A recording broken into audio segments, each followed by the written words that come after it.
That might be the best animated movie ever made. Bing bong! Just got back from seeing Spider-Man Across the Spiderverse, and it's incredible. The soundtrack slaps. The story slaps. The animation, insane. I'm telling you right now, this might be some of the most beautiful animation, if not the most beautiful, because I should probably see the movie again, ever done. I do not know how they did it. When I saw the first Spider-Verse movie, I thought, this is a moment in time. There is no way they are going to be able to top this. I didn't even know there was going to be a sequel, and I'm very curious if they knew there was going to be a sequel too, because when that movie came out, it just felt like, wow, I've never seen this animation done. I know that animation was created just for the film itself. I really thought if they ever did make a second one, I don't know how you top arguably the greatest animated movie of all time. Don't get me wrong, that is a very long list, and I know some recency bias probably plays into it, but I thought Into the Spider-Verse was maybe one of, if not the greatest animated film ever made. And so I go into this movie, and I'm honestly thinking, if it is even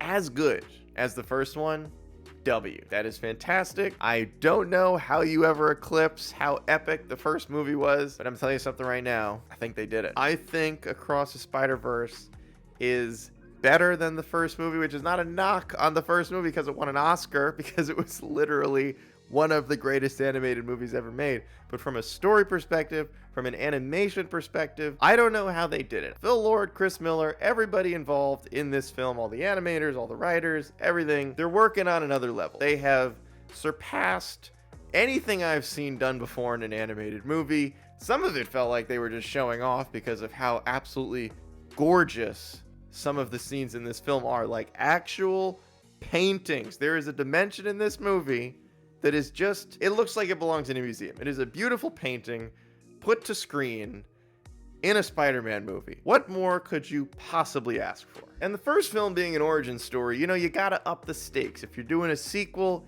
you gotta up the stakes. And sometimes it doesn't work. Sometimes the first movie is so good that you can't beat it. Because when you get a sequel and you get more money, and all of a sudden the ideas get bigger and the scope gets larger and you have way more creativity to kind of do whatever you want to do, you don't always stick the landing. But they stuck the landing. The vibe of this movie is fantastic. The characters are incredible. The scope is wildly huge, and it works so well. I don't know how they managed to make it all make sense. And I'm gonna be real, I kind of feel like we are now seeing like the top 2 Spider-Man movies ever made just slowly stake their claim at the top of the mountain, because in my opinion, this is it. These 2 Spider-Man films, this is as good as it gets. For this character, for who Spider-Man is, for what he stands for, this is it. These are the greatest Spider-Man movies ever made. Now, that is just my opinion, and I am just some guy on the internet, but that's what I think. I think these are 2 of the greatest Spider-Man movies ever made. I think this is 1 and 2. I don't know how to order them because I probably have to see this one again. Just the fact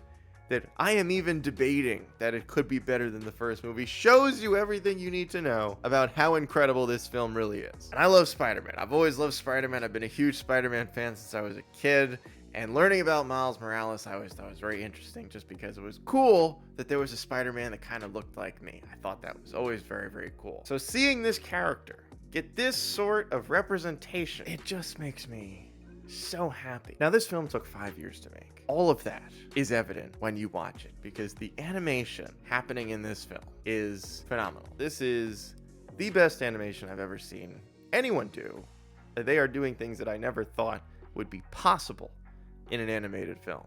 It really is like one big magic show where you're just sitting there going, how did they make 95% of this? I've never seen some of this done ever in anything. And there are some phenomenal, all-time great animated films out there.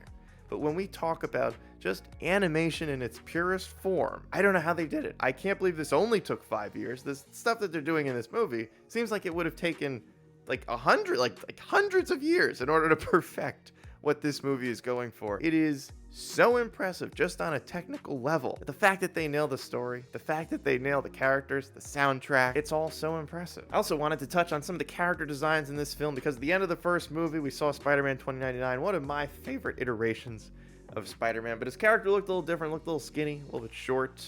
And in this movie, this guy looks awesome. This version of Spider-Man 2099 is one of the most badass, awesome looking character designs that I have seen in a long time. They went back to the drawing board. They said, we got to make this guy physically imposing. We got to make him look like a total boss. And they did. He looks so cool in this movie. Oscar Isaac, obviously. Oscar Isaac nails this role, but man, if you don't know where this movie's going, if you stayed away from all the trailers like I did and you had no idea what the story's about, Oscar Isaac showing his range in this film brings so much to this character, and from start to finish, this movie is engaging. I was at the edge of my seat. I didn't want it to end. This movie's almost 2.5 hours long. I did not want it to end. I was having so much fun, but I cannot wait for part 3, Beyond the Spider-Verse.